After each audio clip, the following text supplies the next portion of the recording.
Here's a quick breakdown of Jump the Bump, a collab track I did with an artist named Sustained 16th. I won't be showing you the final project file in this video as the finalization was done by Sustained 16th, but rather I'll be showing you what I have on my penultimate version of the track. The idea that got the collab started was this sound right here taken from the PlayStation game Fluid. I trimmed the sample and added my own delay effect that would match our chosen BPM. I added a splash of reverb to that and came up with this melody here.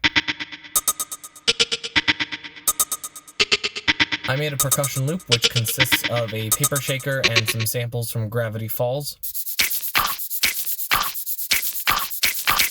Then I worked on the bass line, which has 3 components layered on top of each other. At first we have a simple sine bass layered with a slap.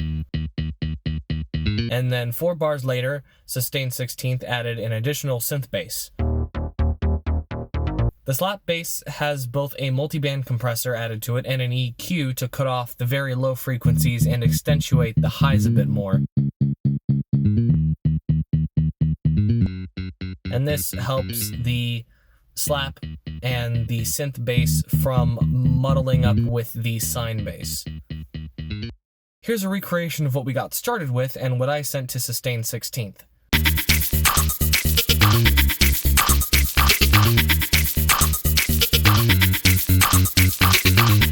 Over on his end, he added that extra synth layer as described earlier, as well as some plucky stings. And then layered that loop I made at the very beginning. When he sent the project back to me, I added some ambient vocals. This is sampled from the Invader Zim movie that came out on Netflix. We don't care, Zim! We don't care, Zim! Zim! And as a finishing touch, I added a riser and a drum fill to lead into the next section. And now the intro section is finished.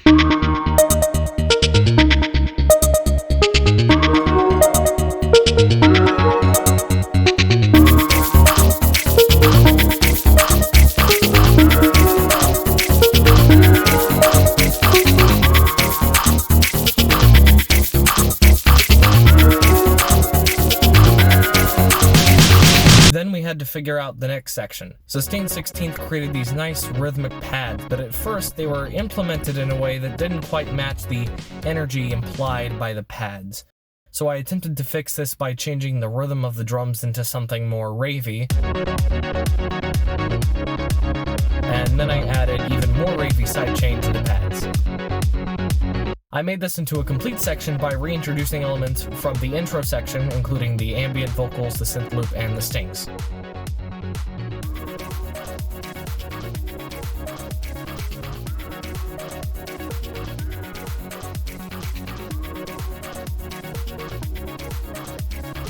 Sustained 16th sent me a B version of the pads, which I end up using here. Another thing Sustained 16th sent back to me in his second version of the project was this different bass line.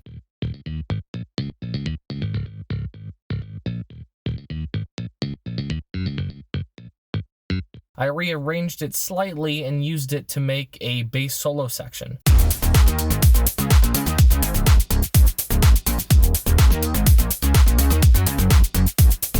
You may notice the synth pads sound slightly different here. I didn't have the same instruments as Sustained 16th, so I just used this wide bass preset for Synth 1 as a substitute. I once again reintroduced the elements used in the intro.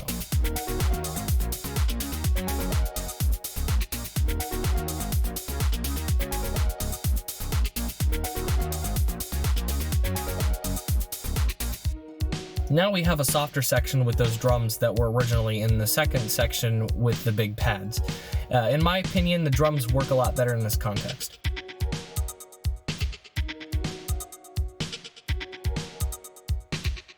These vocals I added at the end are a bit strange. It's just the main vocal loop from Blue by Eiffel 65, but reversed, pitched up, and give it a bit of delay.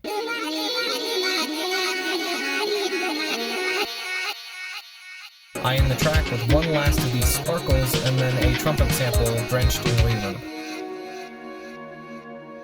Now, of course, this isn't the entire track. There's sections mostly done by Sustained 16th that I didn't cover here, but I'm not qualified to break them down, so I will hand the rest of this video to Sustained 16th, who will break down his sections. Hi there, I'm Sustained 16th Music, and first of all, I want to thank Plonk Apple for having me on this walkthrough. Yeah, thank you. I hope I can kind of explain what I did here. So, the main challenge at the start was kind of figuring out how I was going to incorporate his stems into my section of the song. So, because we're using different DAWs. What I ended up doing was I got all his stems and put it in this edit, which is kind of like inside of a project in waveform, which is the DAW I use. This is all the stems that he sent me, so here you can hear what that sounds like. Just, like it is in the song. So then Waveform has this thing called Edit Clips, which basically lets you render a clip and then put it in a different edit, and then it automatically updates when you save the clip. So basically what I did is I have this arrangement edit, which lets me have his section of the song right over here, and then my section right here. And what I used for my section is this edit, which is my working, which is where I did all my work on it. And then the arrangement is me putting it together. The track is fairly straightforward on my end. At the start, we just got in a call and kind of brainstormed together, and he came up with the bass line, and I'm pretty sure the chords as well, if I'm not mistaken. But the first thing that I came up with that I was pretty proud of was this little synth twinkle that I doubled with a string patch up here. It's just like a little twinkle in the background that you can hardly notice in the song, but I think it really just livens it up.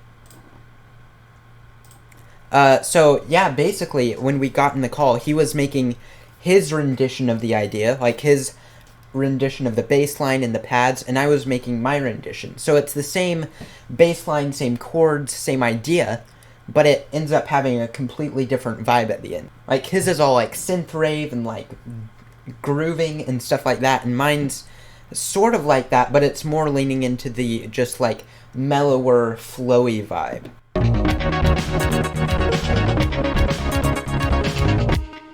And the timing is going to be a bit off in this preview because I'm not using my good audio driver, because I can't while recording. So, but you can hear in the song how that sounds. The next thing I did is these vocal chops, which I have muted on this channel because I wanted it to be there in the arrangement instead of in that. So basically what I'm using for the vocal chops is TX16WX. So TX16WX is basically a sampler, and it lets me drag in a sample, and it has a transient detection, so it auto slices the transients, or you can just slice it up into an even number of slices. And this sample is actually from my song The Joy Will Last, and I pitched it down 4 semitones to get it in the same key, and then I chopped it up, and I got that vocal chop sound. And then it's going through this pitch-proof, that's a tongue twister, pitch-proof plugin, which is basically a pitch shifter that works live in real time, which I really like, and it lets me blend the dry and the wet. So we have a 4 semitone pitched down thing, and an octave up, and then 4 semitones down pitched thing.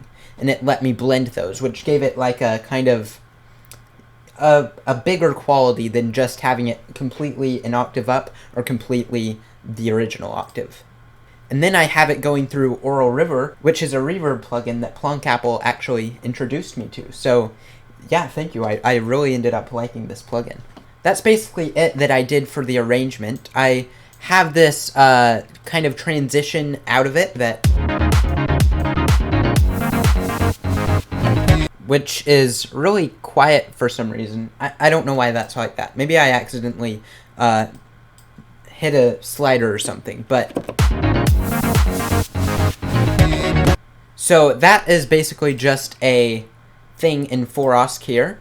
I got a noise wave and then have the frequency. I'm pretty sure this is frequency. Yes, I have the filter frequency being modulated by this automation parameter here. And then I also have that sidechain to this track right here, which is the sidechain trigger. Back into the my working thing. Yeah, that's basically all the weird things here. I really like the different styles that we were able to get from the same basic idea.